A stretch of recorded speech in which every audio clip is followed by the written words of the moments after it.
Bonjour à tous, bienvenue dans l'Esprit littéraire. Nous allons parler aujourd'hui de Nos et moi, écrit par Delphine de Vigan. Il s'agit du livre en vogue en ce moment, vendu déjà à plusieurs millions d'exemplaires et traduit dans plus de langues que la Bible.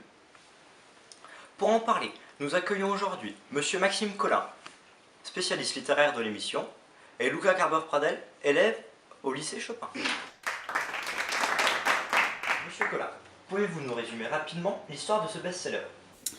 Donc c'est l'histoire de Lou, une adolescente surdouée et très timide. Elle doit faire un exposé pour le lycée sur les sans-abri. Elle va donc rencontrer No, une jeune SDF de 18 ans, et va l'interviewer. Au fil de l'histoire, elle va se lier d'amitié avec elle et va l'accueillir chez elle. Donc Lou va découvrir la dureté de la vie et des sans-abri. Et vous, Luca, quel est votre avis sur le livre et sur la manière dont les gens de votre âge sont écrits ?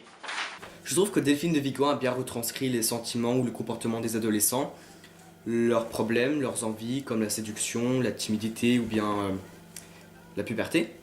Je ne savais pas qu'il pouvait y avoir des SDF si jeunes, qu'ils étaient déjà à la rue, ça m'a ouvert l'esprit, et j'ai maintenant aussi envie d'aider les sans-abri comme l'a fait Lou dans le livre.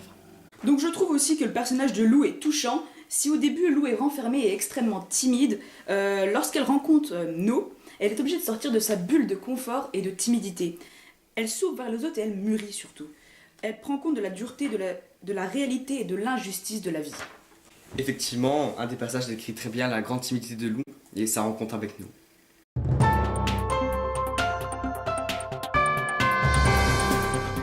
Depuis toute la vie, je me suis toujours senti en dehors, où que je sois, en dehors de l'image, de la conversation, en décalage, comme si j'étais seul à entendre des bruits ou des paroles que les autres ne perçoivent pas, des sourds de mots qu'ils semblent entendre, et comme si j'étais hors du cadre, de l'autre côté d'une vitre immense et invisible.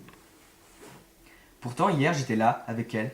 On aurait pu, j'en suis sûr, dessiner un cercle autour de nous, un cercle dont je n'étais pas exclu, un cercle qui nous enveloppait et qui, pour quelques minutes, nous protégeait du monde. Le soir, au dîner, j'ai demandé à ma mère comment de très jeunes filles pouvaient être dans la rue.